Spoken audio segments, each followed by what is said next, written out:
A simple man and his twin boys were abandoned by his wife, unaware they will later become a millionaire. The twin boys cried loudly as their mother threw them on the bed and began packing her clothes into a bag. Her face was tight with anger, like someone ready to fight the whole world. Mr. Daniel, her husband, stood by helplessly and said gently, "The boys are crying. They need their mother." But Clara answered in a cold and sharp voice, "They are no longer my concern. I'm leaving you." She continued stuffing her clothes into the bag without looking at him. "Please don't go," Daniel begged, his voice cracking. "If not for me, then stay for the sake of these innocent children God gave us." Clara turned to him and snapped, "I didn't marry you to suffer. Since you can't give me the life I want, I'm done. Don't come looking for me. As for the boys, do whatever you want with them. I don't care."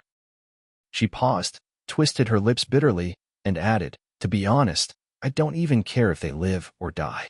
With that, she zipped up her bag and stormed out of the house, slamming the door hard behind her, leaving behind silence, sobs, and a man too stunned to cry. Daniel stood frozen in place, the echo of the door still ringing in his ears. Outside, the clouds gathered, and within moments, rain began to fall, soft at first, then with a relentless fury, like the heavens themselves mourning the moment. He turned toward the bed where Liam and Noah sat huddled, their small arms wrapped around each other, cheeks soaked in tears. Their confusion pierced deeper than any insult Clara had hurled. "Daddy, is Mommy coming back?" Noah asked in a whisper. Daniel dropped to his knees beside them and pulled them close. He wanted to lie. He wanted to protect their hope, but his voice betrayed him. "No, son," he murmured, holding them tighter than ever. "She's not coming back." The boys wailed anew, their cries blending with the pounding rain and Daniel's aching heart. He rocked them back and forth, whispering, "I'm here. I'm not going anywhere." Hours passed, but Daniel never left the floor. He didn't eat. He didn't move.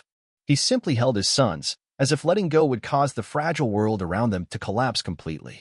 That night, after finally putting the twins to sleep, he walked into the empty bedroom. Her scent still lingered on the sheets, but the warmth was gone. He stared at the open closet, the empty hangers, the silence screaming louder than Clara's final words. "To be honest, I don't even care if they live or die." The words replayed over and over in his mind.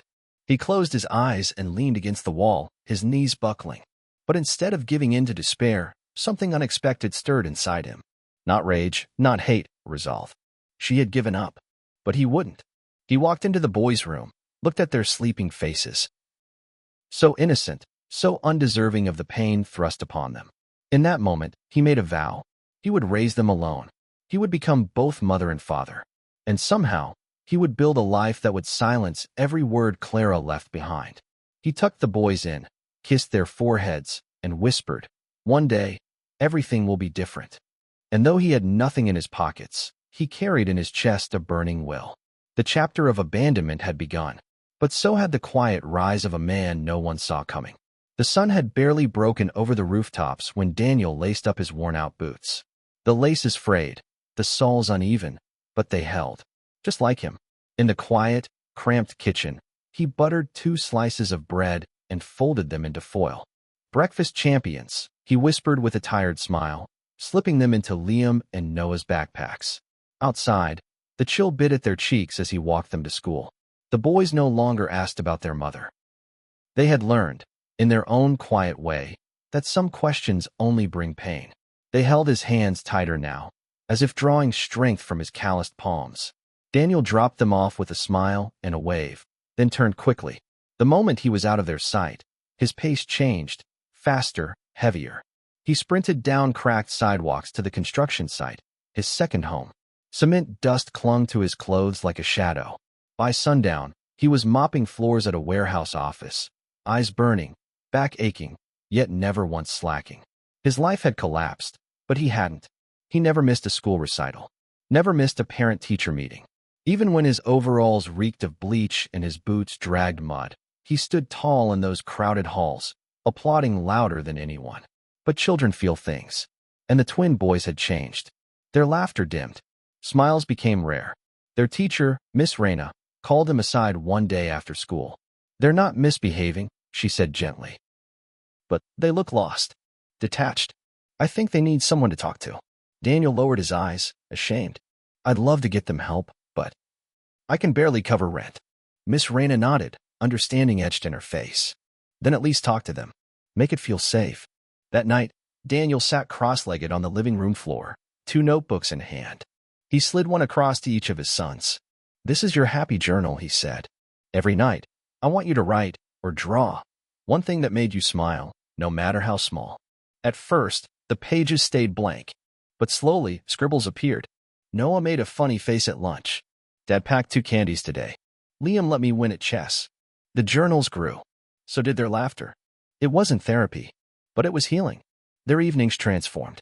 They'd read each other's entries aloud and giggle until their eyes closed on tear-stained pillows, not from sadness, but joy. Daniel, too, began jotting down his own smiles. "Boys hugged me at the door. Dinner didn't burn. We made it through the week." Across the street, a neighbor often peeked through her blinds. Mrs. Evelyn, a retired nurse, watched the tired man walk in late each night and leave before dawn. She noticed the boys skipping down the path again, smiling. She noticed the light that had returned. One evening, she stepped out and called to him. "Daniel." He turned, surprised.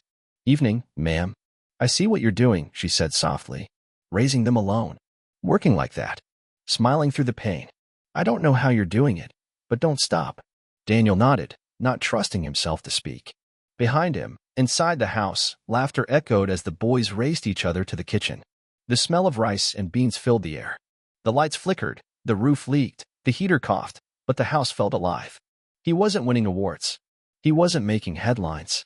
But in a world that had tried to break him, Daniel stood exhausted, overworked, forgotten by many, but undefeated. And someone, somewhere, was beginning to notice. The night was unusually quiet. Even the wind outside the cracked window seemed to hold its breath. Daniel tucked Liam and Noah into bed, kissed their foreheads, and whispered his usual line, "Tomorrow will be better." Whether he believed it or not didn't matter. His boys needed to hear it. He waited until their breathing slowed and the room fell into sleep's gentle embrace. Then he stepped out into the hallway and quietly creaked open the door to the garage. It smelled of rust and dust, a place forgotten, like the man who now stood in its shadow. With one flick of a switch, a single bulb buzzed to life, casting pale light over cluttered shelves, discarded tools, and a long-forgotten notebook resting on an old stool. Daniel picked it up carefully, as if afraid it might fall apart. The cover was worn, the pages yellowed, but the sketches inside were alive with ideas. Drawings from a different time, back when dreams were allowed to exist. He flipped through diagrams of small machines, water systems, energy converters. Ideas scribbled by a man who once believed he could build something that mattered. He exhaled slowly and set the book down, eyes locking on a pile of scrap metal in the corner. That night, Daniel began to tinker. He worked in silence, lost in the rhythm of creation. Pieces came together, rusty bolts, old fan blades, bits of broken PVC pipes. He didn't follow any blueprint. His hands moved on instinct, memory guiding him more than logic. Somewhere in the middle of his exhaustion, frustration, and stubborn hope, a form began to take shape. It wasn't pretty, more junk than genius, but it did something. When he poured water into the crude container, it ran through a makeshift system and exited with significantly less waste. The device reused gray water efficiently. He stared at it, blinking. It worked. Not perfectly, but enough to make him sit back, wide-eyed. He hadn't meant to build anything. Not really. But there it was, functional, flawed, but filled with potential. The next morning, as he wiped grease from his hands and tried to convince himself it was just a fluke, a voice called out from the fence. "Something broken in there?" asked Mark, his neighbor, the plumber who always left his house before sunrise. Daniel shrugged. "Just fixing old junk." Mark, curious, stepped into the garage and examined the contraption. He crouched down, inspected the tubing, ran water through it twice. "Wait a second," he muttered. "You built this?" Daniel laughed nervously. "It's nothing. Just scraps I threw together last night." "No," Mark said, standing upright. "This is smart. It saves water. People pay good money for this kind of thing. You could sell this." Daniel scoffed, brushing it off. "I can't even afford a patent." Mark raised a brow. "Doesn't mean it's not worth something." That night, after the boys had gone to bed, Daniel sat at the kitchen table staring at the garage door. For the first time in a long while, something stirred in him, something dangerously close to hope. What if? He pulled the notebook back out, ran his fingers across the pages, and smiled faintly. He had buried this part of himself under years of struggle, convinced that dreams were for men with time and money. But maybe, just maybe, it was time to dig them up. Outside, the wind picked up again, whistling against the walls like a whisper. Keep going. And for the first time since Clara walked out, Daniel allowed himself to imagine a different life, not just for him, but for the boys too. A better one. The device sat on the workbench like a reborn creature, sleek, compact, no longer the clunky mass of scraps it once was. With Mark the plumber's help, Daniel had reshaped it into something that looked almost professional. A black frame, smoothed edges, precise joints. It gleamed under the garage's single dangling bulb. But Daniel couldn't stop staring at his shirt. It was clean, ironed as best as he could manage, but still old. His pants were faded, and his shoes scuffed at the toes. Today wasn't just a presentation, it was a test of the man he was becoming. And he was about to walk into a room full of polished people wearing polished smiles. Mark clapped a hand on his back. You're not going there to model, brother. You're going to show them something that works. Daniel nodded, swallowing the lump in his throat. The boys had drawn a smiley face on his lunch bag that morning. You got this, Dad, Liam had scribbled underneath. He folded the bag into his pocket like a lucky charm. The local inventors' fair was held in the town hall, a space more used to hosting bake-offs and bingo nights than innovation. Tables lined the room, each with prototypes, some sleek, some outrageous. Daniel set his device down between a talking toaster and a voice-activated plant monitor. People walked past. Some paused, squinting at the display. A few asked questions. He spoke carefully, stumbling over technical terms, but his passion bled through. He didn't talk like a salesman. He talked like a man who had built this with his bare hands and barely slept doing it. An hour in, a judge stopped by, an older woman with silver hair and sharp eyes. She said little, just tested the device, read the description, and moved on. By the end of the day, Daniel was ready to pack up, certain he had embarrassed himself. Then came the announcement. Second place, awarded for practical innovation in sustainable living, Daniel Okafor. He didn't move. Mark nudged him hard. Go. Daniel walked up slowly, feeling every eye on him. He shook the judge's hand, accepted a thin certificate and a small envelope. No grand applause. No confetti. But as he returned to his booth, a man in a tailored blazer approached. Mr. Okafor? He asked. Daniel straightened. Yes. I'm Thomas Courret. I represent a regional tech initiative. Your design caught my attention. Simple. Functional. Needed. May I sit? The two spoke for almost an hour. Thomas didn't flash contracts or throw around jargon. He asked about Daniel's story, his goals, his kids. Then he leaned in and said something Daniel hadn't heard in years. I believe in what you're doing. He offered mentorship. A modest grant. Access to tools. No promises of millions, just a genuine chance. And that terrified Daniel more than failure ever had. He walked home that night with his prototype under one arm, the certificate in the other. His legs felt like lead. At his doorstep, he paused. Lights were on inside. Laughter. The boys were waiting. When he stepped in, they ran to him. Did you win, Daddy? He crouched down, gathered them both into his arms, and held them tight. I think, he whispered, things might finally change. He didn't say how. He didn't say when. But for once, he could see a sliver of tomorrow, and it didn't look like survival. It looked like hope. The garage, once a place of broken scraps and quiet dreams, now buzzed with purpose. Daniel's workbench was no longer cluttered with rusted pieces, but neatly lined with tools, materials, and half-assembled devices. His fingers, though rough and worn, moved with confidence. Each unit he crafted was better than the last, sleeker, faster, more efficient. Orders trickled in from nearby towns. Households praised the water-saving device as a miracle machine, and neighbors came by just to see the man whose name was starting to spread. Daniel had turned his pain into purpose. He used the investors' seed funding wisely, nothing flashy. A second-hand van for deliveries. A corner of a printing shop rented to store supplies. A website built by a college student he paid with home-cooked meals. The business was small, but alive. Still, the world was not always kind to the small. He knocked on the doors of larger firms, eager to scale. Some took his meetings. Most didn't. Those who did offered polite smiles and practiced dismissals. You've got potential, one executive said, folding his arms, but you're too small time. No brand. No credentials. We need partnerships with names that carry weight. Rejection after rejection chipped away at Daniel's resolve. Bills mounted. The boys, now 12, noticed the stress behind his eyes. He hid it behind forced smiles, but Liam saw through him. "You don't have to act strong all the time, Dad," he said one night, sliding his untouched dinner away. Daniel didn't reply. He just reached out and squeezed his son's hand. Then one afternoon, as he locked the workshop, a sleek black car pulled up beside the curb. Clara stepped out. Same heels, same sharp eyes. But this time, she carried a purse that screamed new money out, and a smile that didn't reach her eyes. "Daniel," she purred, brushing imaginary dust from her blouse. "I've been thinking, maybe we could start over. Rebuild the family." Daniel stared, stunned into silence. "You look good," she added. "The business, everyone's talking about it. I was wrong. Maybe we could."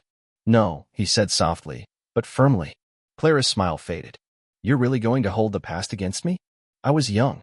I made a mistake." Liam and Noah stepped outside. They had heard everything from the window. "You didn't make a mistake," Noah said, voice steady. "You made a choice. You left us," Liam added. "We cried for you. We waited. And you didn't even look back." Clara blinked, visibly shaken. She opened her mouth to respond, but there was nothing to say. "We're stronger without you," Liam finished. Clara's eyes narrowed. She scoffed, turned on her heels, and slammed the car door behind her. The vehicle roared away, leaving dust and silence in its wake. Daniel watched her go, a storm of emotions twisting in his chest. But there was no rage, no bitterness, only release. That night, long after the boys had gone to bed, he sat alone in the kitchen. His shoulders trembled, and tears streamed down his face, not out of pain, but from the weight finally lifting. He had waited years for closure. It hadn't come in the form of apology. It came in the form of strength, his son's and his own. Outside, the wind rustled the leaves gently, like a whisper saying, "You've come far. Don't stop now." It started with a blog. One quiet evening, after another long day of sanding parts and tightening bolts, Daniel sat with Liam and Noah at the dinner table, laughing over spilled juice and burnt stew. They didn't know that halfway across the country, a young environmental blogger named Tanya Rivers had just uploaded a video titled, "This Little Device is Saving the Planet," and it was built in a garage. She had stumbled upon Daniel's invention through a friend and decided to test it on her off-grid farm. She recorded every step, installing it, monitoring her water usage, and comparing the results. The numbers were staggering. Hundreds of gallons saved each month. Affordable, simple, brilliant. By morning, the video had surpassed 50,000 views. By lunch, it crossed 250,000. By nightfall, Daniel's phone wouldn't stop ringing. Emails poured in. Orders from across the country. Requests for interviews. Environmental forums lit up with praise. A game changer, they called it. Why isn't this everywhere already? Daniel stood in his garage, watching his inbox refresh every second, stunned into silence. Then came the call. A woman's voice, crisp and professional, introduced herself as a representative from Greenflow Industries, a major environmental company known for pioneering sustainable tech. They didn't just want to order the product, they wanted to partner. "We believe in what you've created," she said. "We'd like to offer a contract, manufacturing, distribution, and funding for expansion. Full control remains yours. We simply want to scale your vision." Daniel nearly dropped the phone. Within weeks, his garage was no longer enough. With help from Greenflow, he rented a small warehouse just outside town. He hired locals, men and women who had once stood in the same unemployment lines as him. The place buzzed with work, with purpose. Where silence once reigned, now machines hummed, laughter echoed, and ideas flowed freely. And yet, nothing changed in the ways that mattered. Every morning, Daniel still made breakfast for his boys. He still drove them to school, waving goodbye with that same quiet smile. He still packed their lunches and returned home covered in sweat and dust. The fame, the cameras, the sudden wealth, he wore it like an old coat, functional, not flashy. But in the evenings, after dinner and homework, when the house was calm again, something new filled their living room. Hope turned into legacy. Daniel sat with Liam and Noah at the kitchen table, not with bills, but with notebooks labeled Project Uplift. "A foundation?" Liam asked, eyebrows raised. Daniel nodded. "For single fathers. Grants, training, support. Everything I wish I had when your mom left." Noah leaned forward. "So, not just a business. It's about helping people like us. It always was, Daniel said. This isn't just about money. It's about purpose. His voice held no bitterness, only quiet resolve. The next day, a reporter from a national newspaper arrived, camera crew in tow. Daniel stood in front of his modest factory, surrounded by his workers. He answered their questions humbly, never once mentioning his struggles, only the journey ahead. One of the journalists asked, "What drives you?" He glanced at his boys standing nearby, arms crossed and proud. "I lost everything once," Daniel replied. "But I found something stronger, a reason to keep going." The clip aired that night. It wasn't flashy, no dramatic music, just a man, 2 sons, and a dream forged from loss and rebuilt with love. And across the country, fathers cried, sons believed, and strangers remembered that sometimes the strongest success stories are born not from ambition, but from necessity. The auditorium was packed, every seat filled, the lights dimmed, cameras ready. Screens behind the stage flashed with the title, National Innovation Summit, Shaping Tomorrow. Industry leaders, inventors, and visionaries gathered from around the country. But tonight, all eyes were on the final speaker, Daniel Okafor. He stood backstage, his hands folded, breathing slowly. The man staring back at him from the mirror wasn't the same one who once stood in a leaking garage. He wore a tailored suit now, but his eyes, those eyes, held the same quiet fire. Determined, grounded. A stage assistant nodded to him. "You're up." Daniel walked forward, the crowd rising to applaud even before he spoke. But his gaze didn't sweep the room. It landed squarely on the front row, where 2 grown men sat, Liam and Noah. His sons. His pride. His why. He stepped up to the podium, the lights soft on his face. For a moment, he didn't speak. Instead, the screen behind him flickered. A short video began to play, grainy footage from years ago. A man kneeling on a garage floor, tinkering with parts. A pair of boys laughing over handmade journals. A father drying tears under flickering lights. The sound of a slamming door. Silence. Rain. Gasps filled the auditorium. Then the clip cut to the present. Workers moving through a vibrant factory, a logo on every box. Okafor Innovations. Then Daniel's voice came through, raw, steady. "I was never meant to succeed," he said, stepping back into the spotlight. "I didn't have degrees, connections, or wealth. I had 2 sons, and a promise I made to them, that I wouldn't give up." The room felt utterly still. I was abandoned, doubted, laughed at.